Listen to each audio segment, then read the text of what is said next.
संपदा श्री कृष्ण की यह पहली कला जिस किसी की पास होती है वो धन धान्य से भरपूर होता है। रुपये पैसे की कोई कमी नहीं होती। ऐसे व्यक्ति के घर से कोई भी व्यक्ति खाली हाथ नहीं लौटना है। भगवान श्री कृष्ण श्री धन संपदा प्रथम कला में परिपूर्ण है। भू संपदा इस कला से पूर्ण व्यक्ति के पास खूब जमीन जायदाद होती है। ऐसा व्यक्ति पृथ्वी पर राज करता है और बड़े ढे भू भाग का स्वामी होता है। प्रभु श्री कृष्ण इस कला के स्वामी हैं और इसी योग्यता से उन्होंने द्वारिकापुरी को बसाया। वाणी सम्मोहन ऐसे व्यक्ति प्रभावशाली आवाज के स्वामी होते हैं और अपनी वाणी से हर किसी को मोहित कर देते हैं। इस गुण के व्यक्ति की वाणी सुनते ही सामने वाले का क्रोध खत्म हो जाता है और उसके मन में प्रेम और भक्ति की भावना जागृत हो जाती है। भगवान श्री कृष्ण इस कला के स्वामी हैं। जो गोपियां यशोदा मां के पास कृष्ण की शिकायत करने आती थी, वो प्रभु श्री कृष्ण की वाणी से सम्मोहित होकर उनका गुणगान करने लगती थीं। लीला ऐसे व्यक्ति चमत्कारी होते हैं। ऐसे व्यक्ति के दर्शन मात्र से ही सुख और आनंद मिलता है। श्री कृष्ण को तो लीलाधर भी कहते हैं। श्री कृष्ण की तो कई ऐसी लीलाएं हैं जिसे सुनकर ही मन भाव विभोर हो जाता है। कांति ऐसे व्यक्ति के मुखमंडल पर एक अलौकिक तेज होता है। ऐसे व्यक्ति के रूप को देखकर मन अपने आप आकर्षित हो जाता है। श्री कृष्ण को देखकर उनके मुख से कोई भी अपनी आंखें हटा नहीं पाता।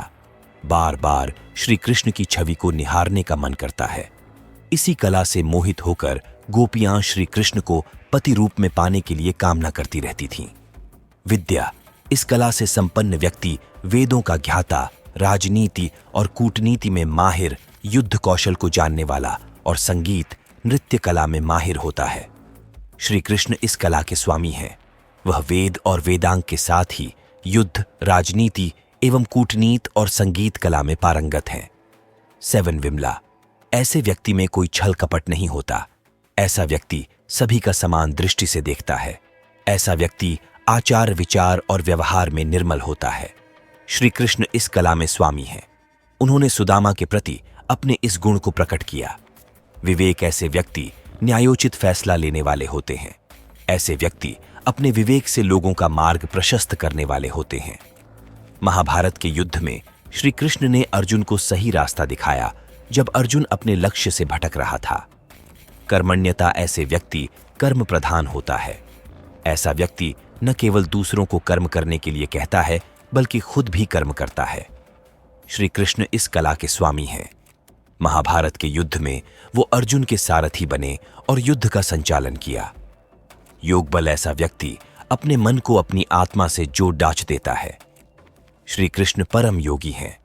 उन्होंने अपने योग ब्रह्मास्त्र के प्रहार से माता के गर्भ में पल रहे परीक्षित की रक्षा की और मृत गुरु पुत्र को पूर्ण जीवन प्रदान किया।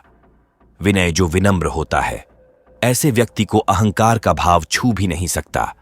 ऐसे व्यक्ति का व्यवहार शालीन पूर्ण होता है।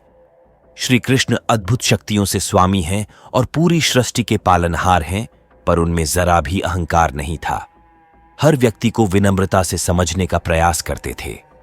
गरीब सुदामा के पैर धोकर उनका आदर करना, युद्ध में विजयी होने का पूरा श्रेय पांडवों को देना आदि बेहतू से उनकी विनम्रता के उदाहरण हैं। सत्य ऐसे व्यक्ति सत्य बोलने वाले होते हैं। ऐसे व्यक्ति कठिन से कठिन परिस्थितियों में सत्य का साथ नहीं छोड़ ढाते। प्रभु श्री कृष्ण इस कला में स्वामी हैं। वो धर्म की रक्षा के लिए कटु सत्य बोलने से भी परहेज नहीं करते हैं।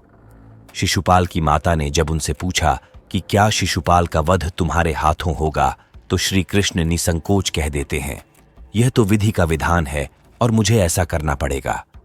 अधिपत्य यह ऐसा गुण है जिसमें लोग उस व्यक्ति के संरक्षण में अपने आप को सुरक्षित महसूस करते हैं। श्री कृष्ण इस कला के स्वामी हैं। इंद्र के प्रकोप से बचाने के लिए उन्होंने गोवर्धन पर्वत को उठाया। मथुरा वासियों को द्वारिका नगरी में बसने के लिए भी तैयार किया। परोपकार ऐसे व्यक्ति निस्वार्थ भाव से दूसरों पर परोपकार करते हैं। श्री कृष्ण इस कला के स्वामी हैं। उन्होंने अपने भक्तों से कभी कुछ पाने की उम्मीद नहीं की, बल्कि जो भक्त उनमें पूर्ण श्रद्धा से मांगता है उसकी हर मनोकामना पूरी करते हैं। कीर्ति जिसका यश, मान सम्मान, जिसकी ख्याति चारों दिशाओं में गूंजती है। भगवान श्री कृष्ण इस कला के स्वामी हैं। हर व्यक्ति उनकी जय जयकार करता है। प्रेरणा ऐसे व्यक्ति प्रेरणा का स्रोत होते हैं। श्री कृष्ण इस कला में स्वामी हैं। उन्होंने अर्जुन को युद्ध के